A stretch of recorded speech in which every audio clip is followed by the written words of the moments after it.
Mapale Motuba and a fellowship at Corpus Christi. The word that I will reflect on today is presence. What sets the tone for my brief talk today is something we are all familiar with, which is the omnipresence of God. A God that is present everywhere, in everything and every time. He is in us and with us. Though at times through our challenges with life we tend to think or utter statements that allude to the notion that God has turned away from us.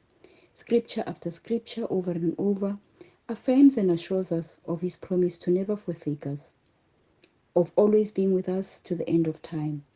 This is an unquestionable presence of God.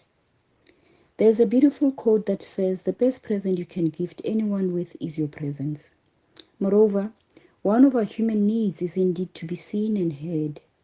I believe we can gift others our presence only if we ourselves know how to be present for ourselves. How then do we cultivate that presence in a world where we have been socialized and conditioned to fill our day with a to-do list that throws us into autopilot, all in the name of multitasking, where we are in a hurry to get to the next thing or the end of it even, before tackling the very thing that is in front of us? To be present means to shore up, to hold space, to be here, to be a container for all that is in this present moment without judgment.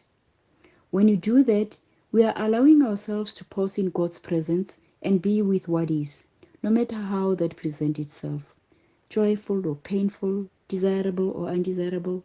All of it is connected in presence.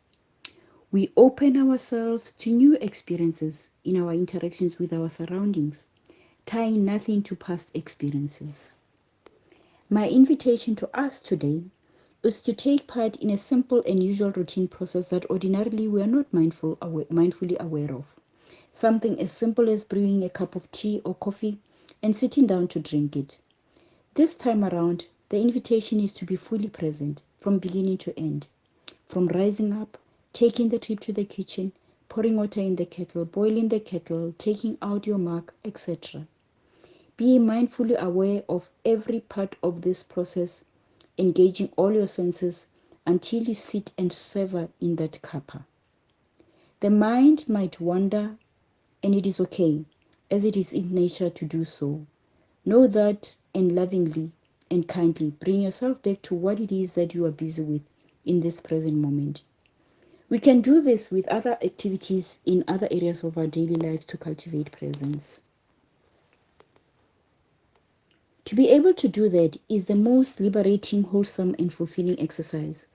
What is encouraging is that presence is a resource that is available to all of us.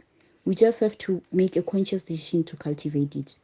When we are able to observe our emotions or feelings with curiosity, with an open heart, mind, and body, we afford ourselves an opportunity to inquire meaningfully why we feel a certain way, noticing how and where we experience them, and whilst welcoming them and pushing nothing away. In Man's Search for Meaning, Viktor Frankl states, "Between a stimulus and a response, there is a space wherein lies your power and freedom." This can be a reminder every time we knee-jerk respond to things. To pause, come back, breathe in and out, and seek that space of being here with what is.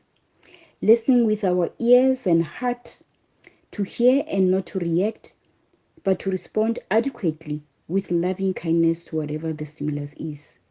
Thank you.